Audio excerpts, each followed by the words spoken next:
拿了2盆小的复式盆景，跟大家聊一下复式盆景制作养护中的一些细节。这2盆都是鱼复石，2盆的石材不一样。这一盆是砂岩，石质比较松软，这个是硬石，这些都是3年前做的。盆景的石材不一样，加工时的方法也有所区分。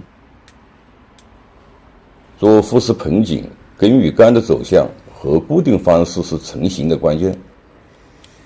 复式盆景讲究合二为一，即树与石走成一个整体，看上去自然而不牵强。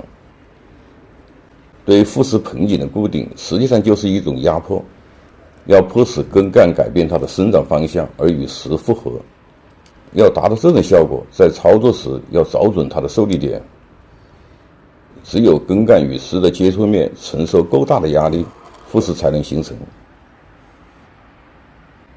这些铝石是制作时固定用的，可以彻底松绑。在固定时，受力点一定要垫上这种小木块，增大它的受力面，而且这样做不损伤根的皮层。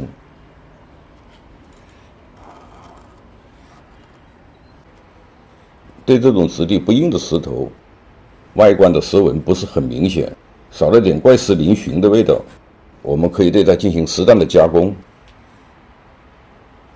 像这样钻个洞，把根穿入其中，看上去根与石就显得自然和谐。做这种石材的盆景，以根缠绕的方式是比较合适的。开槽嵌根，根生长变粗，容易把石头挤裂。缠绕不是像包粽子一样把根包在石头上，根的走向不能在石头上形成缝切面。这一点所有的复式盆景都是一样的。这种小的复式盆景最好不要用盘砸，成型的方法主要是雕和剪。小盆景的表现力就在于对它进行浓缩，一枝一叶都是重点。小盆景以近距离欣赏为主，表现要求更为细腻，盘砸是很难达到这种效果的。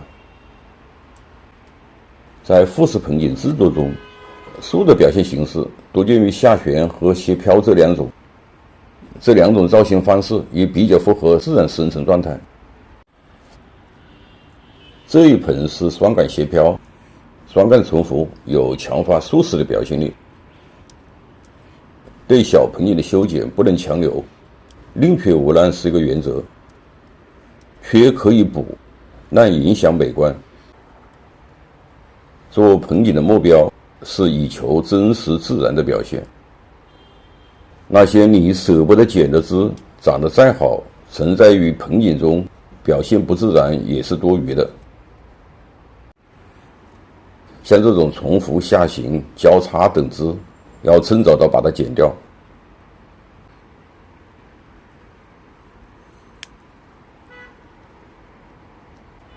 剪了一个基本的轮廓，再对它进行比较一下，树与石的比例，这一点是复式盆景修剪的特征，也是复式盆景修剪的重点。